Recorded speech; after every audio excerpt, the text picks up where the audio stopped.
The lawyer placed a folder on my kitchen table and looked at me like I was already guilty. "My client believes you have an obligation to share your inheritance with the Bennett family," he said. Across from him, my mother-in-law smiled. It was the same smile she had worn at my wedding 6 days earlier.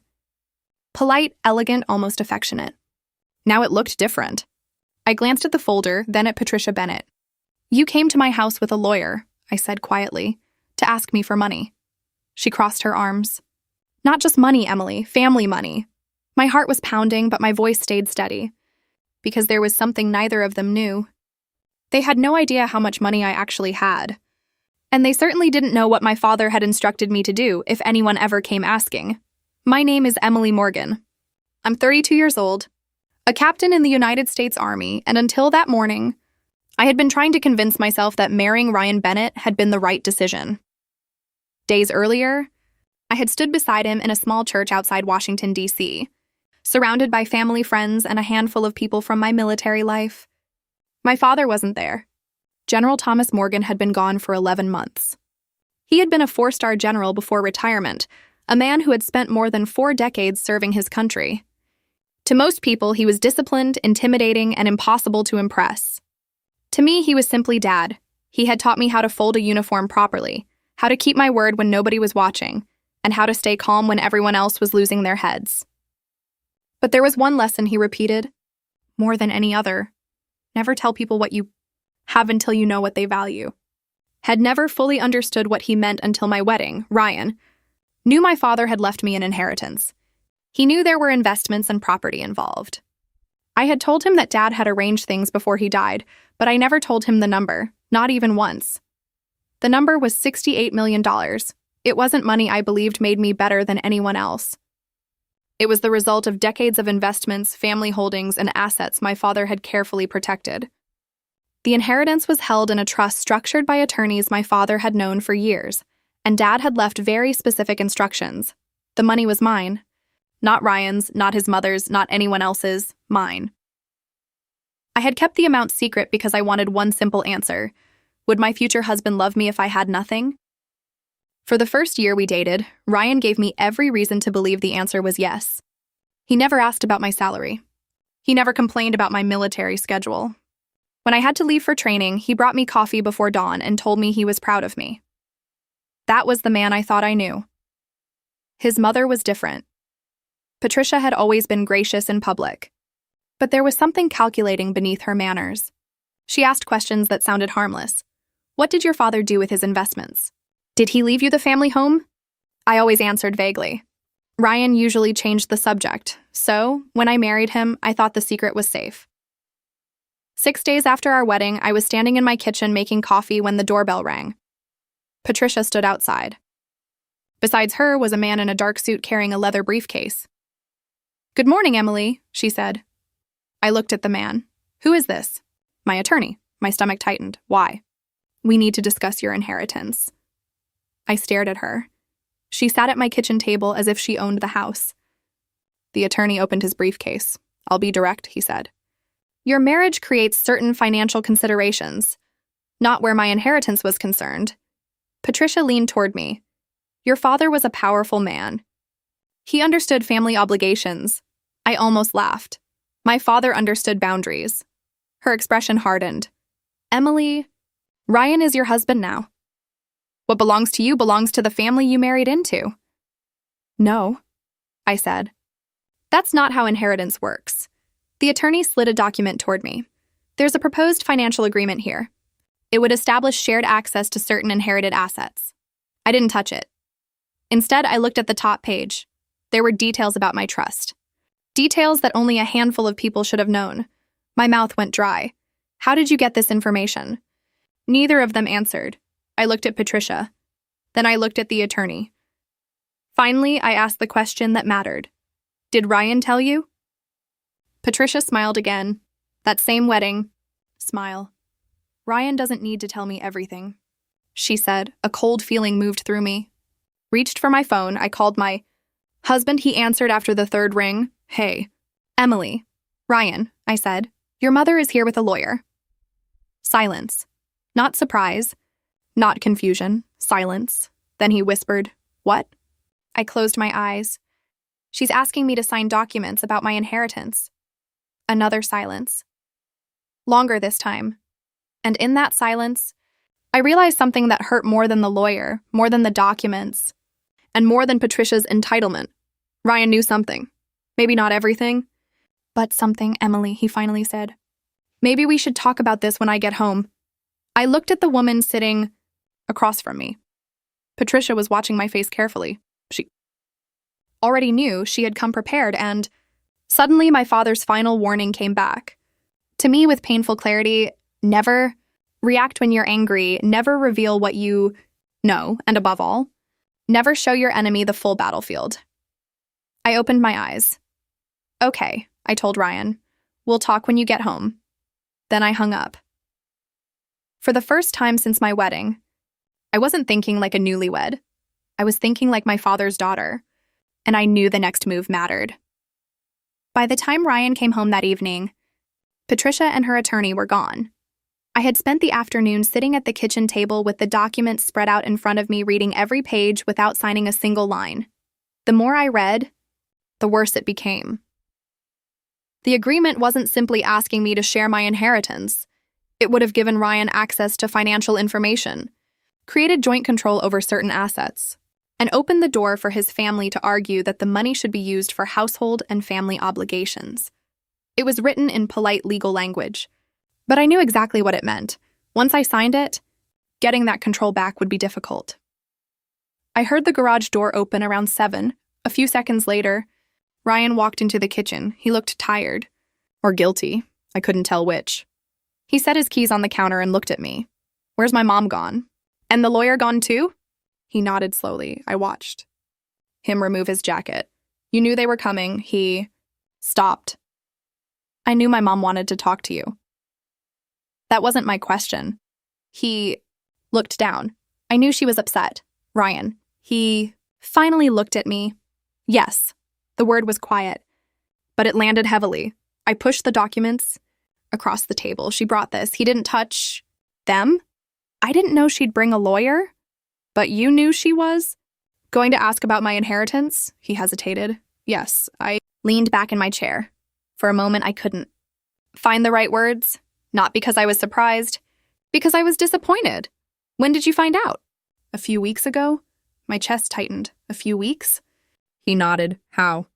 My mother heard something from one of your father's old business associates. I stared at him. That makes no sense. Why? Because the amount was confidential. He looked away. That tiny movement told me more than his answer could have. You knew the amount, didn't you? You knew it was substantial. I knew your father had left you money. How much? Ryan didn't answer. I stood. How much did you know? Emily, I don't remember. I almost smiled. You don't remember hearing about $68 million?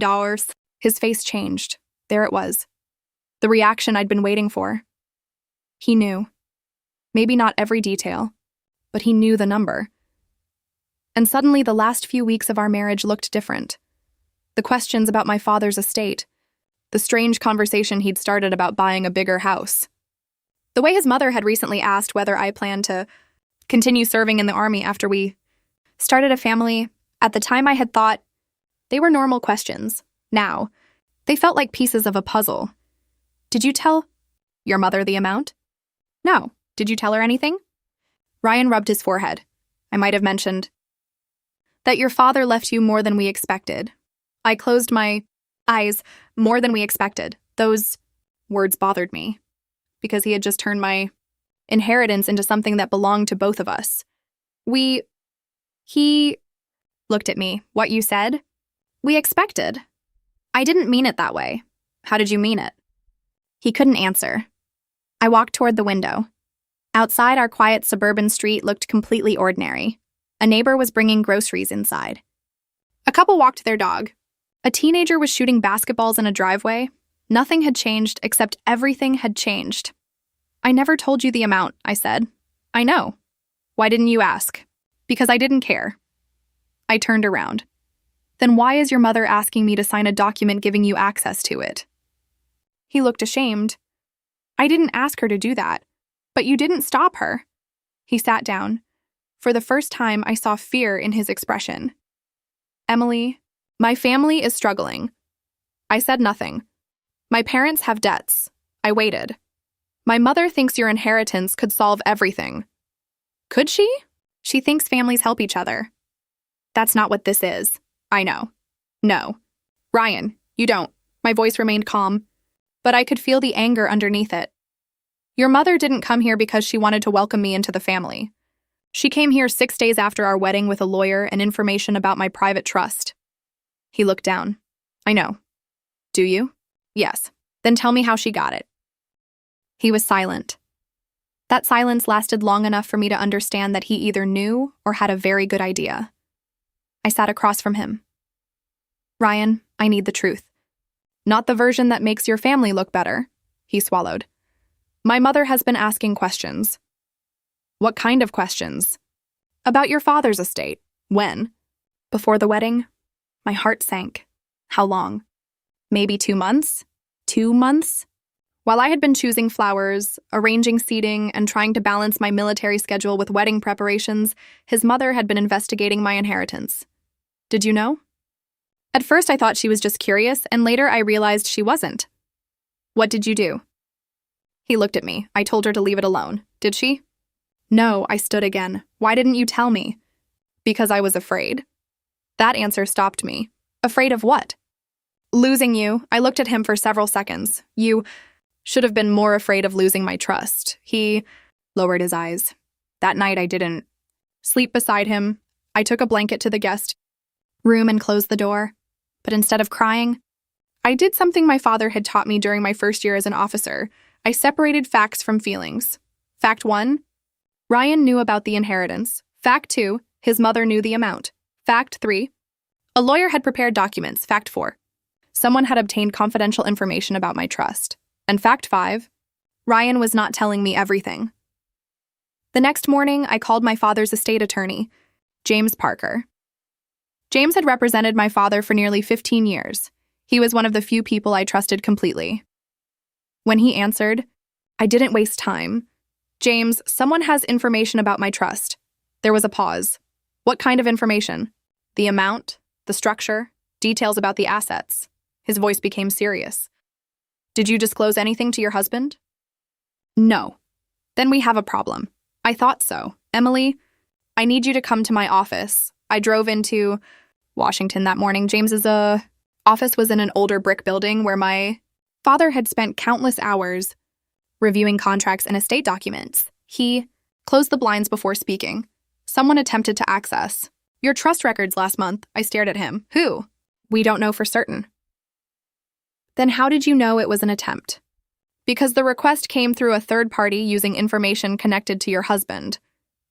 My stomach dropped. Ryan? We can't say he personally made the request, but someone used his information. James opened a file. Then, he removed a sealed envelope. This was left by your father. I recognized the handwriting. Immediately, my father's handwriting. James looked at me. He gave me strict instructions. I was not to deliver this unless someone attempted to interfere with your inheritance. My fingers trembled as I reached for the envelope. What does it say? James's expression softened. I think your father expected this day might come.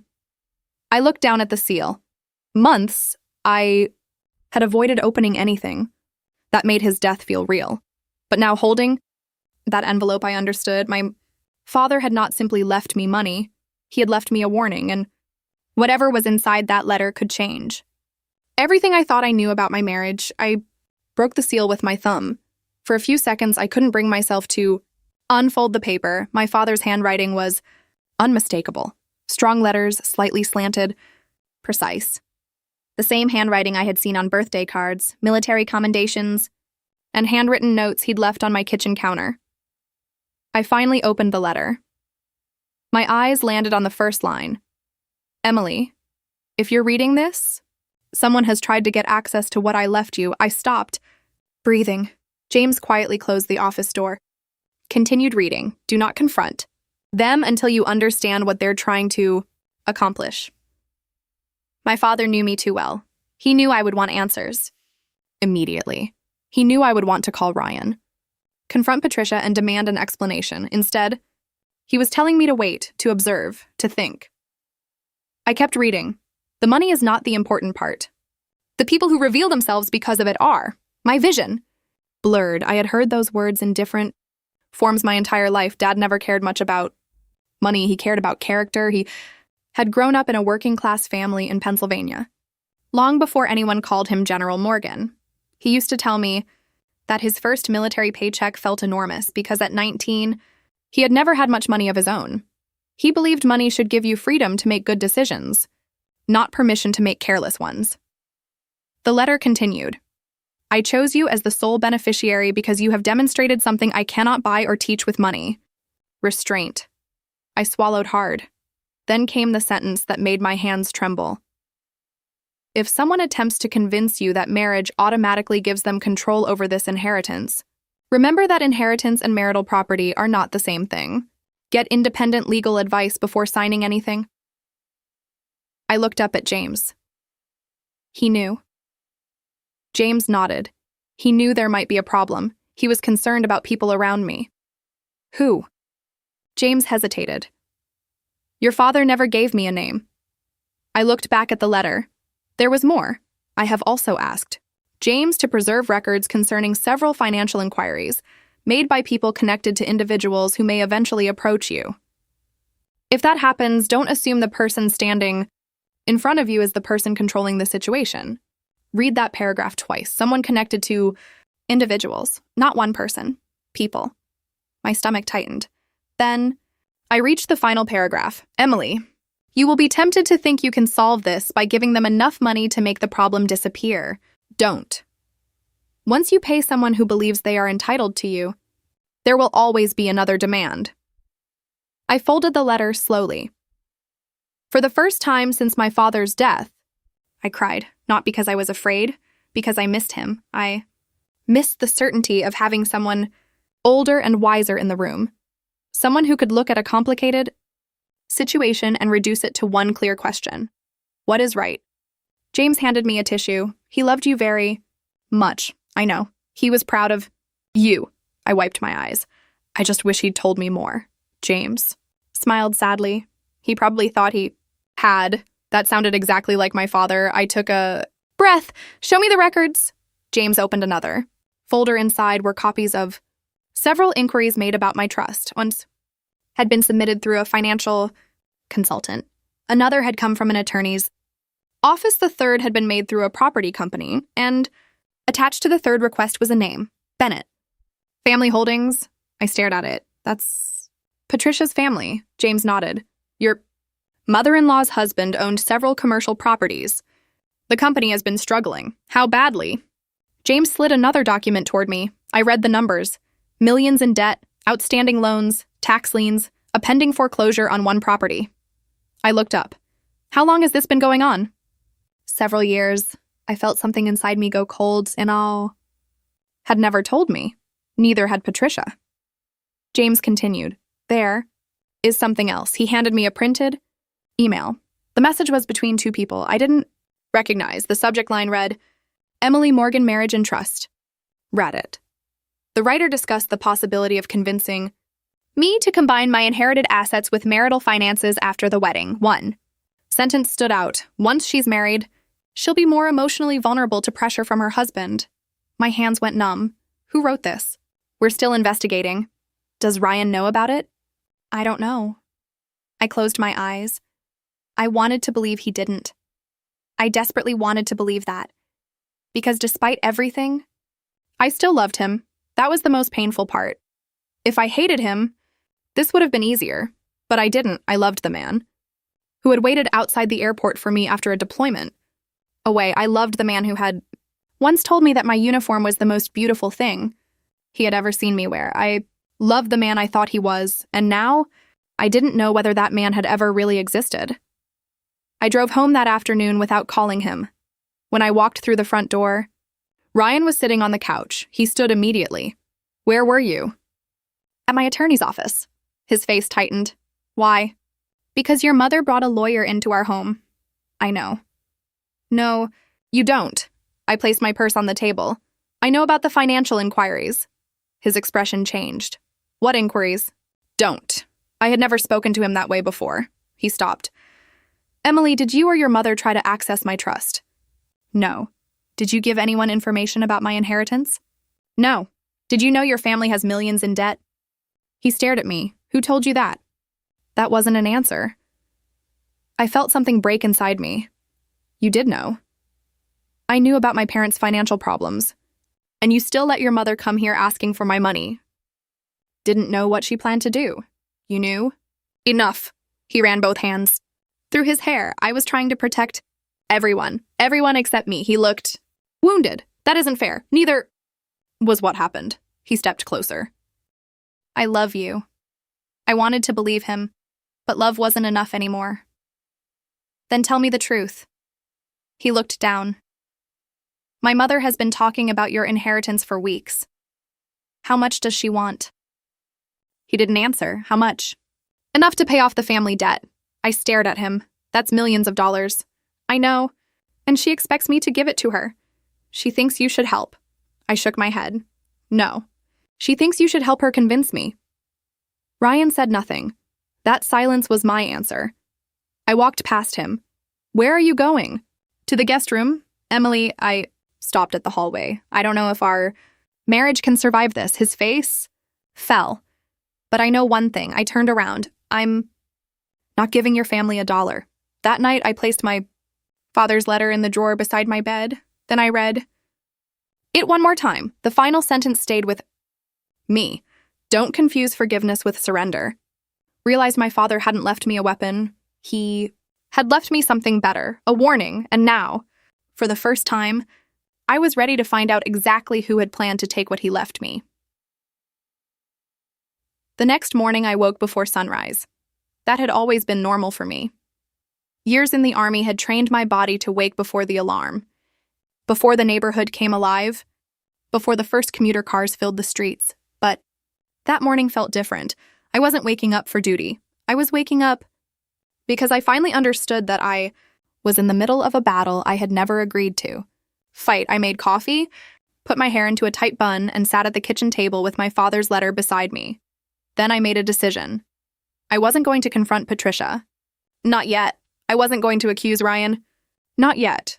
I was going to let them believe I was confused. My father had taught me something during my first leadership course. When you don't understand the enemy's objective, he had told me, don't rush forward. Give them room to reveal it. So I did exactly that. At 9:00 that morning, I called Patricia. She answered almost immediately. Emily? Her voice sounded pleasant, almost relieved. I've been thinking about yesterday, I said. I knew you would. I don't want there to be conflict between us. That makes two of us. I almost laughed. Instead, I said, maybe we should meet. There was a brief pause. I'd like that. Lunch? Of course. We met at a quiet restaurant in Bethesda. Patricia arrived wearing a cream-colored jacket, pearl earrings, and the expression of a woman who believed she had already won. She hugged me when she saw me. I allowed it. I'm glad you're being reasonable, she said. I smiled politely. I've had time to think. He sat across from me. You're young? Emily, you don't understand how complicated marriage can become when money is involved. I understand that. Ryan is your husband. I know how, and your inheritance is substantial. I looked directly at her. How substantial? She smiled. Your father was a very successful man. That isn't what I asked. She leaned closer. $68 million. My heart sank. Not because she knew, because she said the exact number. I had never told Ryan. I had never told anyone in his family. Folded my hands beneath the table so she wouldn't see my fingers tighten. How did you find out? Patricia shrugged. People talk. About private trusts, Emily. Don't be naive. There it was. The arrogance. The assumption that because she was older, wealthier, and more socially connected, she could talk around the truth. She reached into her purse. I brought something. She placed another document on the table. This is a reasonable arrangement. I didn't touch it. What does it do? It gives Ryan authority to manage certain investments. Why? Because you're a military officer. Your career is demanding. I almost smiled. So you think my career makes me incapable of managing my own money? That's not what I said. You implied it. She sighed. I'm trying to protect my son. From what? From being financially excluded from his own marriage. I stared at her. My inheritance existed before I married him. That doesn't mean it shouldn't benefit your husband. Shouldn't it be my decision? She looked irritated. Marriage isn't a business transaction. No, I said quietly. Which is why I'm surprised you're asking me to sign a financial agreement 6 days after my wedding. Her expression hardened. You're making this difficult. No. I'm asking questions. She leaned back. Your father didn't raise you to be selfish. That sentence hit differently. For a moment, I felt anger rise in my chest. Then I remembered his letter, don't react. I smiled. You're right. She looked pleased. I knew you'd understand. I do understand. I pushed the document back toward her. I understand exactly what you're asking. Her smile disappeared. I won't sign. She stared at me. Emily, I won't sign anything that gives your family control over my inheritance. You're making a serious mistake. Maybe. I stood. But it's my mistake to make. I left before she could respond. That afternoon, I met James again. I gave him the document. He read it carefully. This is worse than the first version? How? This one contains language that could create arguments about control over inherited assets if you later use them for joint purchases. So, they want me to sign something before they know whether I'll agree to anything else. Exactly. I sat back. Can we prove they planned this before the wedding? We may be able to. He opened another file. We found something. He handed me printed emails. One was from Patricia to Ryan. The date was 3 weeks before our wedding. Once you're married, she'll have a harder time saying no. Don't pressure her before the ceremony. I stared at the sentence. Then another message. She trusts you. Use that. I couldn't breathe for a moment. I read it again. Then again. Ryan had received those messages, and he hadn't shown them to me. Did he respond? James nodded. He pointed to the next page. Ryan had written, I don't want to hurt her. Patricia replied, You're not hurting her. You're securing your family's future. I closed my eyes. For one brief moment, I wanted to believe that Ryan's message meant he had tried to resist. Then I saw the final response. I'll talk to her after the wedding. Stomach turned. The wedding. The moment when I had stood beside him and promised to love him. The moment when my father had been absent because he was already gone. The moment when I had believed I was beginning a new family. They had been planning something behind my back before I even walked down the aisle. I looked at James. What do I do? Protect yourself legally. And Ryan? That depends on whether he continues. Cooperating with his mother. I nodded. That evening I went home and found Ryan waiting. In the living room, he looked exhausted. My mother called. Me, he said. I know. She told me you refused. I did. He sat down. Emily, please. I remained standing. Did you know about the emails? His face went pale. What emails? Don't lie to me. He stared at the floor. I placed copies on the coffee table. He looked at them. His shoulders dropped. I was going to tell you. When? After we settled down? After you got me to sign? No. Then? He couldn't answer. I felt tears forming. But I refused to let them fall. You let your mother plan this before our wedding. I didn't agree with everything she wanted, but you agreed to wait until after the wedding. He covered his face. I was scared. Of what? Of losing my family. I nodded slowly. And you thought you could risk losing me instead? He looked up. I love you. I believe you. He looked surprised. But love without courage isn't enough. The room went silent. Picked up my father's letter from the table. My father warned me that people might reveal themselves because of this money. Ryan stared at it. I never wanted your money. Then prove it. How? Tell your mother no. He looked terrified. I had my answer. That night, I moved my father's letter into a locked drawer. Then I contacted my attorney and asked him to begin formal steps to protect every asset my father had left me. Wasn't filing for divorce. Not yet. I wasn't destroying my marriage. Not yet. But I was done pretending this was a misunderstanding. If Patricia wanted to fight over my inheritance, She had chosen the wrong woman because I wasn't going to fight her with anger, was going to fight her with facts. And the next document we uncovered would prove that the plan against me was much bigger than I had imagined. The document arrived on a Tuesday morning. James called me while I was getting ready for work. "Emily, I need you to come in." His voice was different, not frightened, serious. "What happened?" "We found something connected to Ryan." I was silent for a moment. "I'm coming." I drove into Washington through the morning traffic, my mind running through every possibility. By then, I had stopped expecting good news. Still, I wasn't prepared for what James placed on his desk. It was a financial agreement, not the one Patricia had brought to my house, not the one she had tried to get me to sign at lunch. This was something different. It was an internal agreement between Ryan and a company called Bennett Family Holdings. I read the first page, then the second.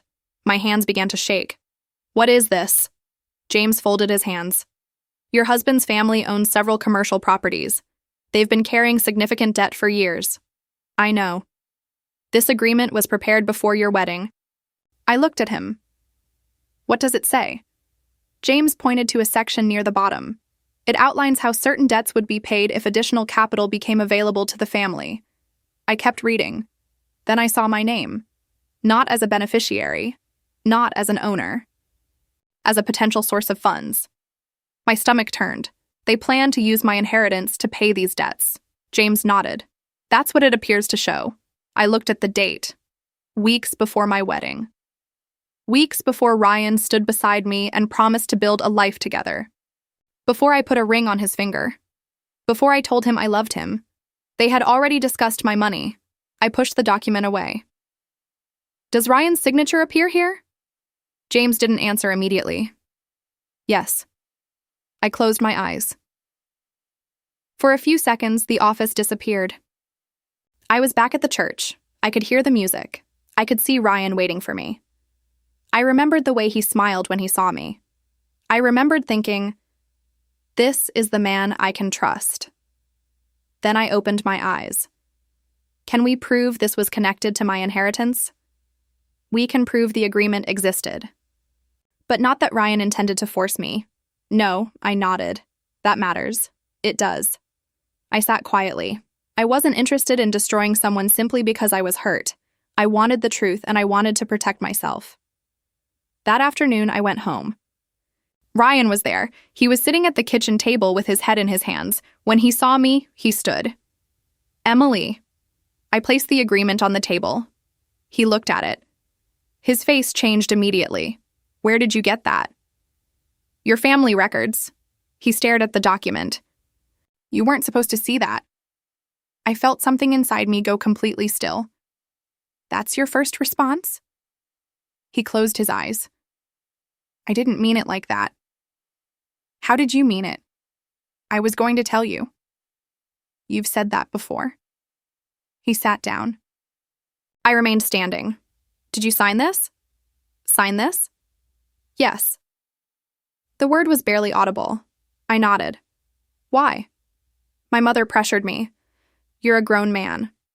"I know." "You had a choice." "I know." "Then why?" He looked at me. "Because I thought if I didn't help, my parents would lose everything. And you thought I should pay for it." "No, but that's what the agreement says. I never expected you to actually give us $68 million. I stared at him. "Then what did you expect?" He swallowed. "Maybe a few million." The words hit me harder than a shout. A few million, as if it were nothing, as if the money had no meaning because my father had earned it, as if my life had suddenly become a bank account. I sat across from him. "How much did your mother tell you she needed?" "About $4 million. "And how much did she expect to get from me?" "I don't know." "You signed an agreement without knowing." "Knowing?" He looked away. I nodded slowly. "That's the problem, Ryan." He looked back. "You weren't just manipulated by your mother. You participated." Tears filled his eyes. "I know." For the first time, he didn't defend himself. He didn't blame Patricia. He didn't tell me I was overreacting. He simply sat there, and somehow that made the betrayal feel more real. Then his phone rang. He looked at the screen. It's my mother. Answer it. He hesitated. Put it on speaker. He looked nervous, but he answered. Mom? Patricia's voice came through immediately. Did she sign? Ryan looked at me. No. There was a pause.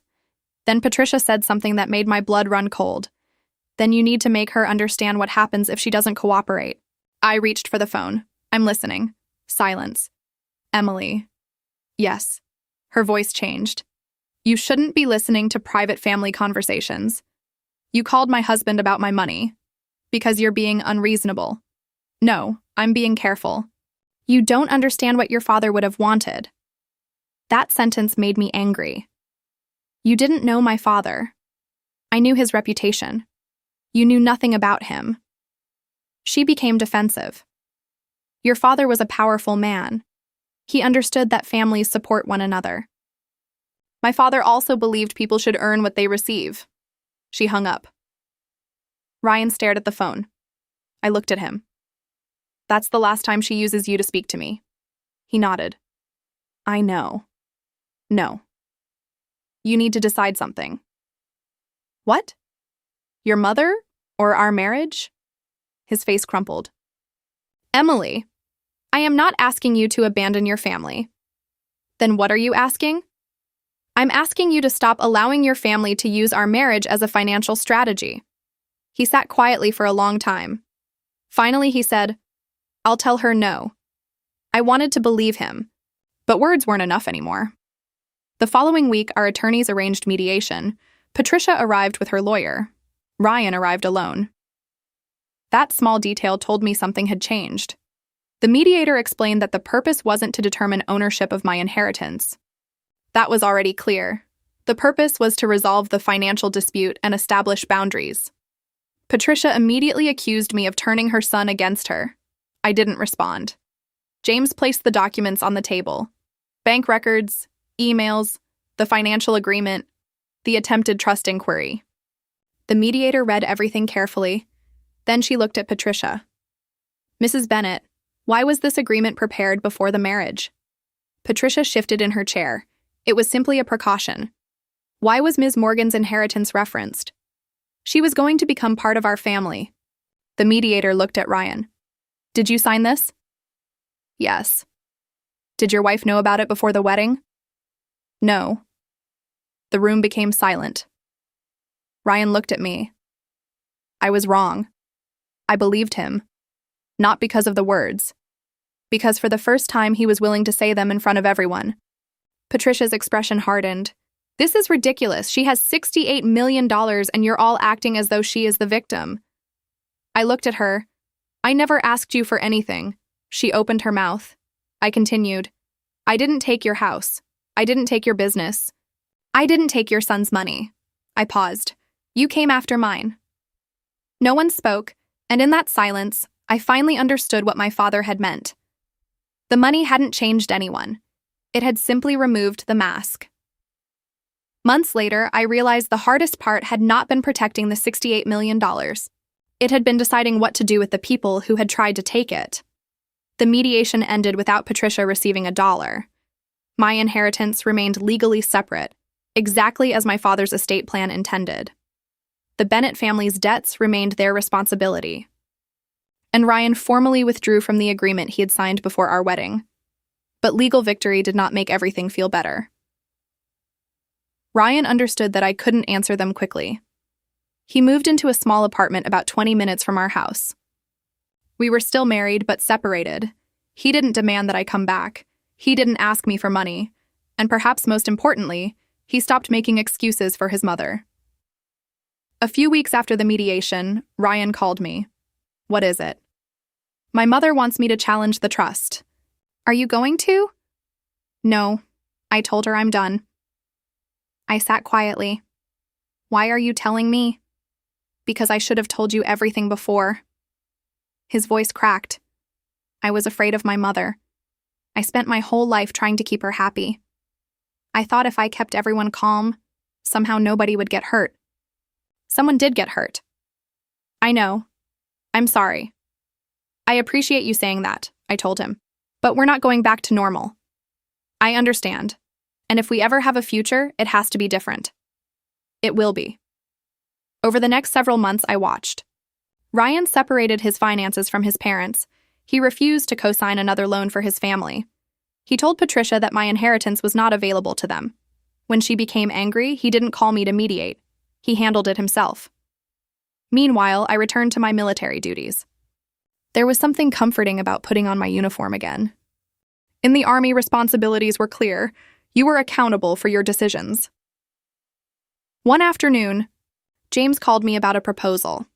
My father's estate could fund a charitable foundation supporting military families, veterans transitioning into civilian life, and families dealing with financial exploitation.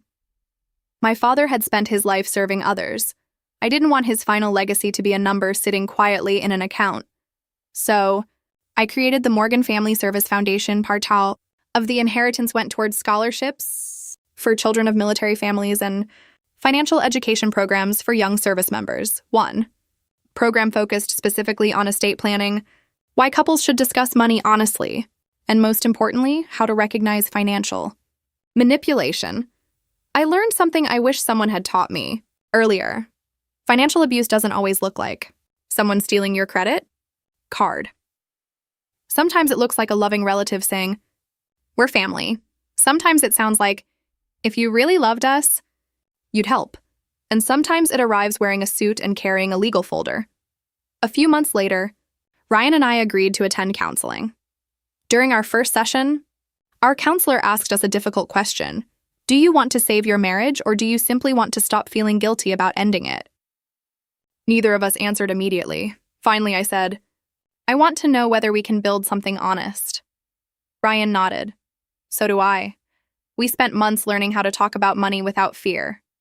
We discussed boundaries, family expectations, our careers, and our future. But Ryan kept showing up. He never asked me to forget what happened. He never said, "That was my mother, not me." Instead, he said, "I made my own choices." Patricia never apologized.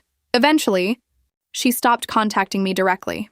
One autumn afternoon, almost a year after the day she first appeared at my door, I drove to Arlington National Cemetery. My father was buried there. I wore my dress uniform. The ceremony was quiet. Leaves moved across the grass in the cold wind. I stood beside his grave for a long time.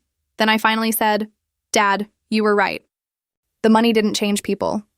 It revealed them." But as I stood there, I realized something else. My father had taught me how to protect what he left me.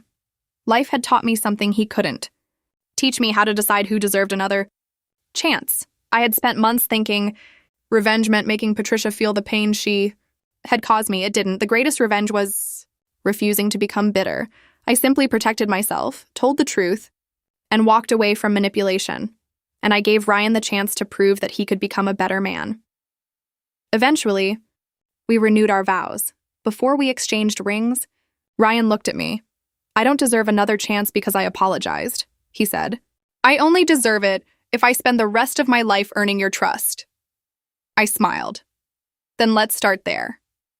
When I placed the ring on his finger, I didn't feel like I was erasing the past. That was the real inheritance my father left me. Not $68 million. He left me the courage to protect myself, the discipline to wait for the truth, and the wisdom to understand that forgiveness does not require surrender. If there is one thing I hope you take from my story, let it be this. Protect what you've worked for, but don't let fear turn your heart into a fortress. Talk openly about money before marriage, put important agreements in writing. Seek independent legal and financial advice when something feels wrong, and never let anyone convince you that saying no makes you selfish. Sometimes no is how you protect your future. Sometimes no is how you protect your family. And sometimes no is the first honest word you have spoken in years. My father thought he was leaving me $68 million, but in the end, he left me something worth far more. He taught me how to recognize character when money was on the table, and that lesson has stayed with me every day since. If this story touched something in you, take a moment to think about the people in your own life who have stood beside you when there was nothing to gain. If you know someone who needs this reminder about boundaries, trust, or protecting their future, share this story with them. And if you enjoy stories about courage, family, second chances, and finding strength after betrayal. Consider subscribing and staying with me for the next story. Thank you for listening. Remember, protect your peace, value your character, and never confuse forgiveness with surrender.